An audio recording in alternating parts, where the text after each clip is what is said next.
Good morning, everybody. It's my privilege to welcome to Washington and to the State Department His Excellency, the President of Somalia, Hassan Sheikh Mohamud. Actually, I'm welcoming him back to Washington, and we have met previously, and I'm very pleased to be able to welcome him here. The United States obviously has been engaged in helping Somalia fight back against tribal terror and the challenges to the cohesion of the state of Somalia. And the President and his allies have really done an amazing job of fighting back and building a state structure. There's work yet to be done in Puntland and Somaliland, and we encourage you to continue the work of reaching out, of reconciliation, and of building the democracy, and I know he's committed to that. I also want to thank the President for his rapid support of the joint statement on Syria, and we appreciate that kind of global recognition of what is at stake in Syria. And finally, I just say that Somalia is working hard now to create its own ability to defend itself, to defend the state. We will continue to work. There is a United Nations mission there. We are committed to both, to the independent ability of the state of Somalia as well as the United Nations mission to help it in this transition. And we're very happy to welcome the President here to talk today about issues of mutual interest. Thank you, Mr. President.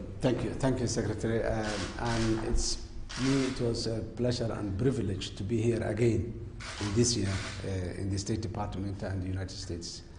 And we, as the Secretary said, we're working very hard together to establish the national institutions in all areas, particularly in security, where we are working very hard with the Amazon forces, and our national army is now taking shape and building up, of course, with the support of the United States government that has always been with us. And this is a time we came here to share with the ideas, the way forward we have, in particularly the Vision 2016, where we want Somalia to go into the poll stations and make a voting for the first time in 40 years, more than 40 years even. And as you rightly said, we have been engaging with different stakeholders in Somalia.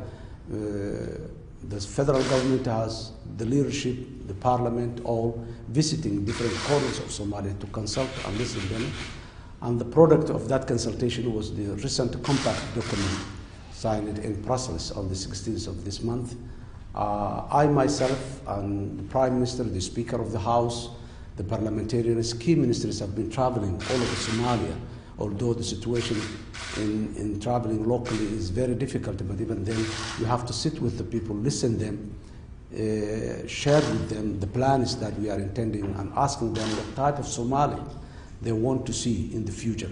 So based on that, we have signed agreements with Puntland State and recent agreement with the Juba regional administrations. And of course, we also did the same with Ahl Sunnah wal Jama'ah in the central region. So it will take some time. We have our own differences, but we are in a better shape than ever before now, reshaping for the first time united and federal Somalia. The constitution is progressing and the federal system is working very hard. The federal government is working on all its capability to establish the federal unities in an orderly manner and in accordance and compliance with the federal constitution. So there's a huge progress that is going on in Somalia, and again we are very much grateful with the support we received from the United States government through bilateral and through multilateral. Thank you very much. Thank you, Mr. President. Thank you. Thank you, sir. Very much. Please come. Thank you.